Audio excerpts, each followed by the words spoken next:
beautiful, beautiful multi-dimensional beings, quantum access beings, like warriors, star seeds incarnated. Welcome back, or hello if you're new, to another channel reading and message for you. I read for the rising souls of the collective, those of you having a multi-dimensional experience this incarnation and have remembered to many, many deep levels and depths of your soul, the true nature of who you are, the true nature of consciousness that you embody. And so we're going to be pulling you some cards from the Lunar Pathways Oracle, tuning into the astral collective telepathic shared thought space. What messages has or frequencies has your awareness been scratching, tapping, and moving through internally or in the astral planes that want to be reflected back to you in confirmation and clarification? So let's have a little shuffle and see, connecting with the highest guides of the higher realms, dimensions, other dimensional beings and spirits who have worked and assisted me along my path so far, and my tribe to be present in this reading. Okay. Oh, very interesting. We have Celestial Rift coming out. This almost feels like an update catch-up because this card actually came out in another reading not too long ago, and we were saying about this celestial rift happening collectively that you've been alchemizing or experiencing on an inner to outer level. You guys pick up on collective frequencies.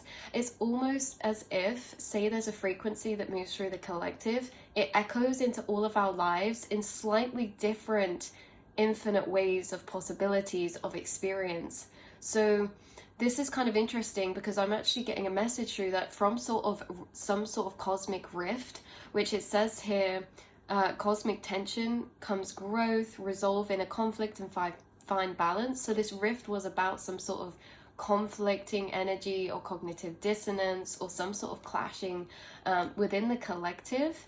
But again, consciousness to consciousness is having all of its aspects interact with itself, making growth in different ways, in different journeys, stories, chapters, but we all play out these dynamics in slightly different ways. There could be dynamics in your life, either internally inside yourself, or externally between people or things, where there's some sort of cosmic rift, there's some sort of conflict, some sort of perceived karmic energy. And what you're realizing is that this karmic energy in your life is a reflection of the collective and is spawned into your reality in one particular way, but that can be seen in other reflections of consciousness. So what you're doing is you're learning a lot about collective dynamics or dynamics experienced within the collective through your own journey, storylines, things like this. Some of you might have even had incarnated karmic energies to learn deeper depths about psychology or the mind or consciousness or philosophy at deeper levels, and it could be connected to your life path. I think that there's a reason why your guides are bringing this through in a way that it's like, so you're using dynamics in your own life as tools. You're using them to see their reflection, how they're showing up in your life, but also how they show up within all of the collective. These are dynamics that you're understanding to be energy that cannot be created nor destroyed. Energy is always recycled. And again, we as people, me, you, like me, you, like we're all consciousness experiencing on the surface what seems like completely different life experiences, journeys, paradigms, but we're actually going through a lot of the same programming through different dynamics or storylines. So you guys are actually harnessing the dynamic of programmings between energies inside of yourself or in your reality. And because of that, you're able to see the mirror echoed effect across the whole of the collective, and how these programmings, when you find them at their source, are actually showing up in different ways, different dynamics, or in different ways that they're presenting within all of the collective journey, right? So there's why I find this interesting is like, I find it interesting because why is this necessary? Like, why are your guides ushering you, or you're making these realizations of mirroring journeys, or like understanding others' journeys through your own. There's some sort of like collective work coming up. Maybe some of you are tarot readers or collective readers. Maybe some of you are in some sort of philosophical, healthcare, mental health, psychological type of field. Or maybe that this is part of the information you're gathering and processing for something later down the line that you might create. And this could be progressive for consciousness, or as humans, this could be very progressive for us, because you guys are actually at the forefront at understanding core programmings in different ways, because you're able to see the programming through the surface level situation. So there's something about this energy, circling back around to this, I'm speaking to souls that you potentially may have resonated and seen the reading that where this cosmic rift card come out, because there are spirit guides who are assisting you within this process for much deeper reasons than what's seen on the surface. On the surface, we may see conflict, we may see dissonance, we may see a clashing in maybe energies, perspectives, personalities, opinions, ways of being, or programmings. On the surface, but at a deeper level, these are all frequency reactions. These are all chemical. These are all programmings and conditionings at deeper levels. The programming frameworks that create our perception of reality. So you guys have a gift that through these celestial rifts, you're being revealed deeper reflections of the programmings that literally program our reality, and how they're occurring, how they're continuating, where they're spawning from. Remember, energy can't be created nor destroyed, so not completely spawning, but where they're passed over from through the collective. You're having this higher view of energy that's interconnected between people's realities in a way of seeing it as frequency, energy, and programmings. There could have been some sort of celestial rift that revealed to you some deeper programmings, primal programmings. This is so interesting how you're bringing me back to a download point I haven't touched on in a couple of years. And it was this feeling experience I had where, we're saying about the programmings, you're uncovering deeper programmings of the collective. Oh, I've lost the loop. This was an important one, guys. You guys, when I said primal programmings, that was such a trigger gateway for a download that your higher self is bringing through, which is that you are the awareness inside of yourself, and your awareness, of course, can be taken into many different places. And I said this before, your awareness can be anywhere inside of your body, and it can also be anywhere outside of you. It can be literally anywhere, because your awareness is existing in that plane of space that is non-localized or unanchored to this physical realm. You can move your awareness to the TV across the room, you can move it to someone around you, you can move it to somewhere inside yourself, but not only that, you can move it to times inside of yourself. You can move your awareness and pull time and experience time non-linearly through yourself. Why I say this is because when I'm talking about these primal programmings that you are becoming very aware of within yourself and the collective, is because your awareness is experiencing through this vessel. This vessel is a human, and humans are a fascinating species. The same as if your awareness, this is so funny, was in a cat, and like seeing funny cartoons come through where it's like, a human gets transported into like a cat's body or a dog's body, and they're like trying to speak, but all of a sudden they like smell bacon and they're like, oh my god, or they're like a ball gets thrown and they start chasing the ball, and then their awareness comes, they're like, why am I chasing after this? And it's like, oh yeah, because I'm in a dog's body, I have dog instincts. And it's the same, our awareness incarnating, inhabiting a human. Humans have their own primal instincts. We're a species of themselves. You are the awareness that seems to be experiencing your experience or observing your experience as a human. And what you are observing in that process is these conditionings internally of what make up the programmings of humans as a species, what we've been through as a species. So we have our own primal instincts, we talk about the ego a lot. We have our ego, which is a lot to do with our own survival. But again, you are not your ego, you're not your thoughts, you're not your feelings, you're the observer, you're the awareness to them. So your awareness is temporarily inhabiting this vessel, and whilst it's actually evolving humans through its higher awareness, because humans have programmings that are running just like any other animal. We're here to, survive, reproduce, do this, do that.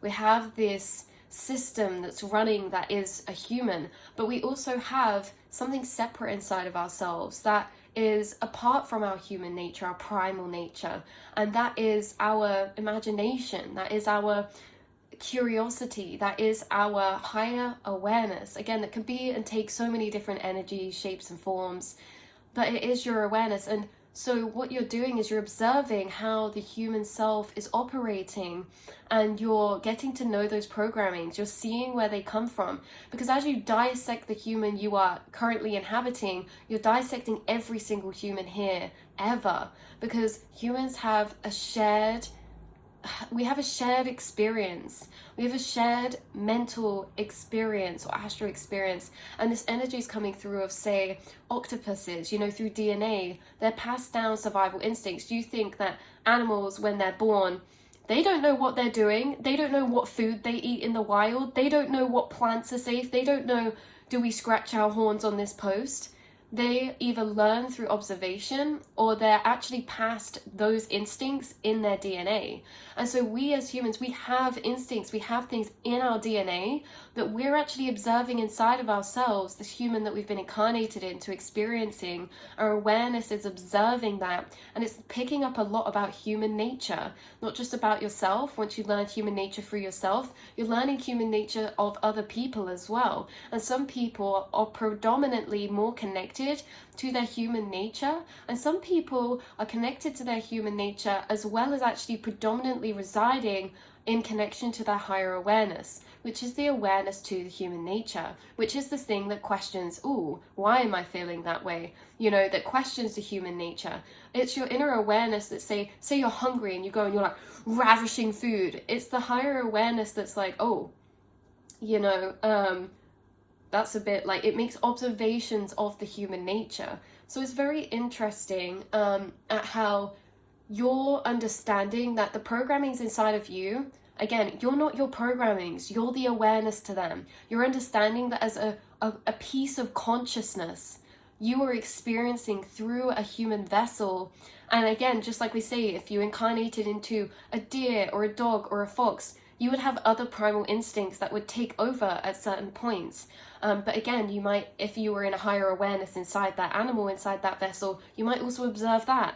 Why am I doing this? That's just what foxes have been trained to do their whole life. This is like humans. You're breaking away from literally human nature in some forms and aspects. Take that, with a pinch of salt when I'm saying this. But in a way that it's like, look at me, I'm a human, I desire to do this, this, and this.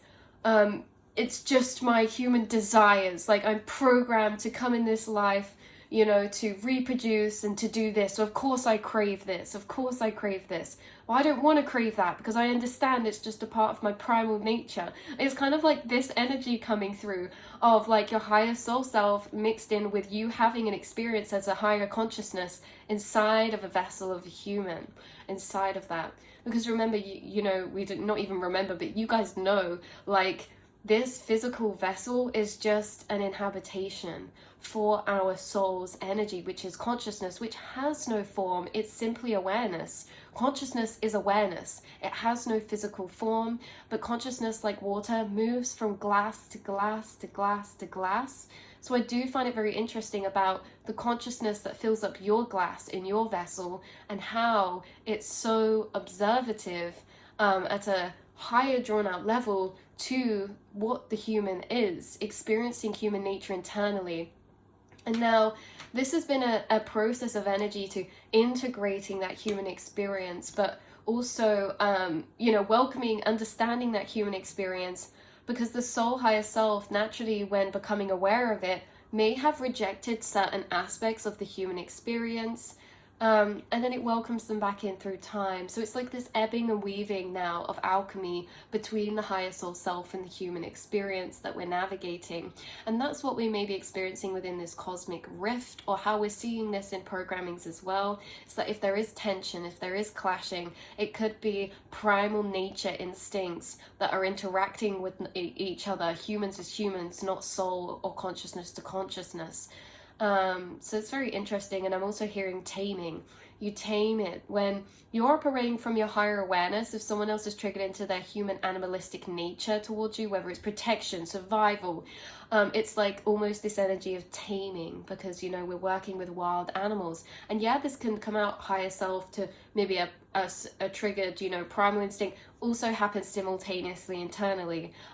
You know, we have more than one aspect inside of ourselves. Just because we refer saying, you know, we're the observer, we can move from that observer. You know, we can connect back to being fully in our primary experience. So it's funny because when we are not triggered within a conflict, when we're seeing things from a neutral level of perspective, that's where we seem to be taming this animalistic nature, whether it's energies projected at you or vice versa. And when we are in this primal nature of human to human in that triggeredness, we're really having experiences to reflect back on that are showing us the nature of programmings that humans have developed to survive in their reality or in their environment or as a species in general. So that's coming through very strongly, very, very strongly. And I think I'm going to leave this reading here. So big confirmation, you guys, the celestial rift, this tension coming between different aspects of self internally, or different, say, primal nature to the higher observer, different chakra systems, things like this. But you are actually learning a lot through simply observing your experience in all the ways we just spoke about. So I love you guys so much. Hopefully this brought some confirmation, clarity in any way, shape or form. And I will see and speak to you all in the next reading. And until then, I will be telepathically connecting with you all in the astral planes, beautiful souls. So I love you so much. Mwah.